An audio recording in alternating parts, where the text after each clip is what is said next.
গবাদি পশুর ক্ষেত্রে অবশ্যই গরুর মাংস বিদেশে বিক্রি করতে গিয়ে আমাদের দেশ আগে 5 নম্বরে ছিল, এখন 3 নম্বরে এসছে। এবং মোদী সরকার পিঙ্ক রেভলিউশনের নাম করে বলেছে যে আমরা খুব দ্রুত 1 নম্বরে যাব।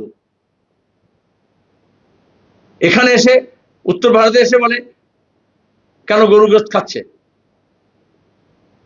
চিকেন প্যাটিস কেন খাচ্ছে। আর সবচেয়ে বেশি এই সমস্ত গো মাংস যারা এক্সপোর্ট করে তারা সবচেয়ে বেশি চাঁদা দিয়েছে বিজেপি ফান্ডে। আমি তো গাজিয়াবাদে এক কোম্পানির পুরো লেভেল দেখিয়ে পার্লামেন্টে বলেছিলাম, এটা আজকে নতুন কথা নয়, এখন সব বেরোচ্ছে বাইরে অনেক।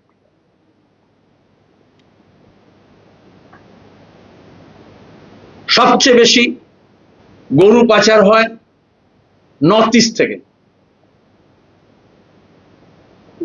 এবং কেন্দ্রীয় হোম মিনিস্ট্রির অফিসিয়ালরা এবং স্টেট গভর্নমেন্ট অফিসিয়ালরা যুক্ত না হলে এই গরু পাচার হয় না,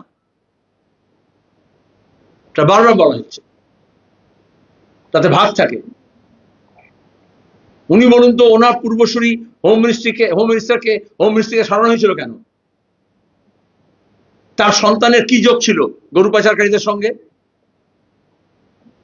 আর কেন পশ্চিমবঙ্গে যারা গরু পাচারকারী ধরা পড়লো এই আমলে, কেন তারা জামিনে মুক্ত হলো বিজেপিকে টাকা দিয়ে? পৃথিবীর 3 ভাগ জল 1 ভাগ স্থল, তাই পানীয় জলের অভাব নেই। কিন্তু বিশুদ্ধ পানীয় জল একটাই, বৃষ্টি অ্যাকোয়া। প্রতি ফোঁটায় আনে তৃপ্তি, মেটায় তেষ্টা। বৃষ্টি অ্যাকোয়া, বিশুদ্ধ পানীয় জল।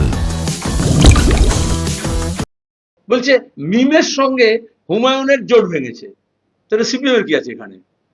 বলছে আপনি ওর সাথে দেখা করেছিলেন। আরে ও তো তৃণমূলের মন্ত্রী ছিল, সেদিন পর্যন্ত তৃণমূলের এমএলএ ছিল, তার আগে কংগ্রেসের নেতা ছিল, এমএলএ ছিল, তার আগে বিজেপির লোকসভা ক্যান্ডিডেট হয়েছিল। সব ভুলে গেলে হবে নাকি? এই ধরনের নেতাদেরকে টাকা পয়সা দিয়ে ভোটের আগে তৈরি করা হয়। আর কিছু দালাল মিডিয়া ডিসেম্বর জানুয়ারিতে দেখছিলাম না, দেশ কা নেতা कैसा हो, হুমায়ুন কবির जैसा हो বলে লাফাচ্ছিলে না তোমরা?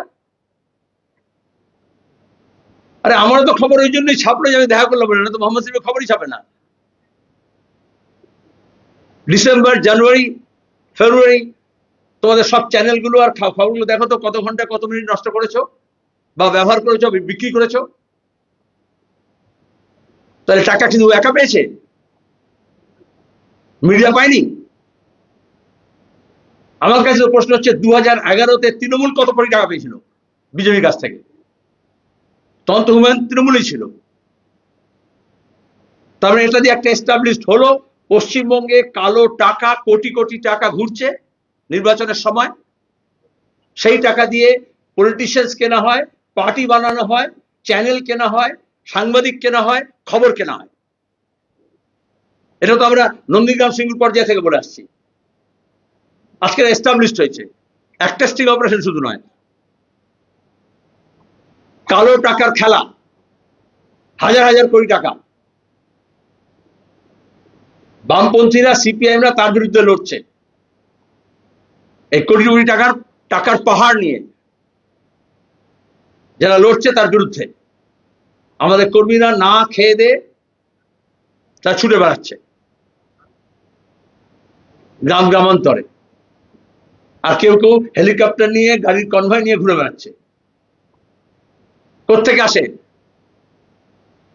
তাহলে 2011 থেকে এখন পর্যন্ত প্রত্যেকটা বিধানসভা এবং লোকসভা নির্বাচনে পিসি ভাইপো যত হেলিকপ্টার ব্যবহার করেছে আর যত বিশেষ প্লেন ব্যবহার করেছে, কে টাকা দিয়েছে? 2011 তখন তো সরকার ছিল না, তারপরে তো কাটমানি অনেক টাকা পেয়েছে, তোলাবাজি পেয়েছে। তাহলে 11 বিধানসভা নির্বাচনে যেটা পরিবর্তনের নামে হলো, যেখানে এত লোককে কেনা হলো, এত মিডিয়া কেনা হলো, আর এত হেলিকপ্টার লাগানো হলো, এত প্লেন লাগানো হলো, কোথেকে গেল টাকা? কার টাকা?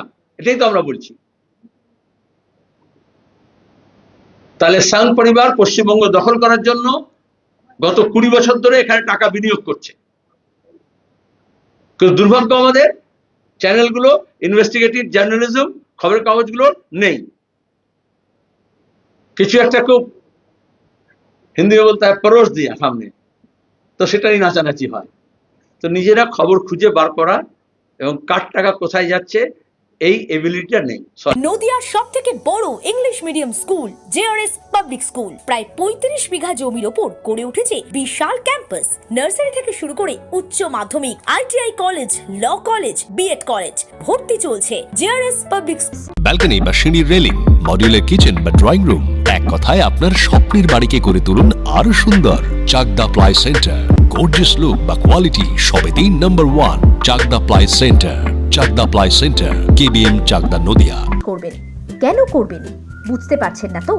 সঠিক গাইডলাইন পেতে আজই আসুন নদিয়ার চাকদাতে নিবেদিতা প্রাইভেট লিমিটেডে। Nivedita private limited, marketing and distribution service. Chakdah aluminium centre, ply, কাঁচ, laminates, kitchen fittings, door lock, window ও অ্যালুমিনিয়ামের খুচরো ও পাইকারি বিক্রেতা। চাকদা অ্যালুমিনিয়াম সেন্টার, পূর্ব লালপুর 50 নম্বর রেলগেটের পাশে, চাকদা, নদিয়া। হোমওয়ার্কটা করেছো? হ্যাঁ স্যার। এ বাবা, ভুল করেছো কেন? চোখে কেমন ঝাপসা দেখছি, লিখতে আর পড়তে খুব সমস্যা হচ্ছে। চাকদার মডার্ন অপটিক্স থেকে ভালো চোখের ডাক্তার দেখিয়ে নাও। প্রতিদিন প্রকৃত চোখের ডাক্তার ও দৃষ্টি বিশেষজ্ঞ মডার্ন অপটিক্স, চাকদহে। স্যামসাং, জিও, রিয়েলমি, নদিয়ার একমাত্র অথরাইজড ডিস্ট্রিবিউটর ঘোষ কমিউনিকেশন, থানার মোড়, চাকদা। ভাবছেন 3 স্টার ক্যাটাগরিতে কাটাবে? রুম রে মাত্র 1500 টাকা থেকে স্টার, খাওয়া দাওয়া রিজনেবল প্রাইস। নদিয়ার একমাত্র 3 স্টার ক্যাটাগরি হোটেল এনবি সোনার বাংলা হোটেল, কল্যাণী এইমসের ঠিক উল্টো দিকে, কল্যাণী, নদিয়া। নদিয়া জেলার সবথেকে বড় বিল্ডার্স চাকদার মা মনসা বিল্ডার্স, রড ও সিমেন্টের পাইকারি ও খুচরো বিক্রেতা। মা মনসা বিল্ডার্স, পদ্মবিলা, চাকদা, নদিয়া। রড কেনাকাটায় থাকছে ডিসকাউন্ট অফার। মা মনসা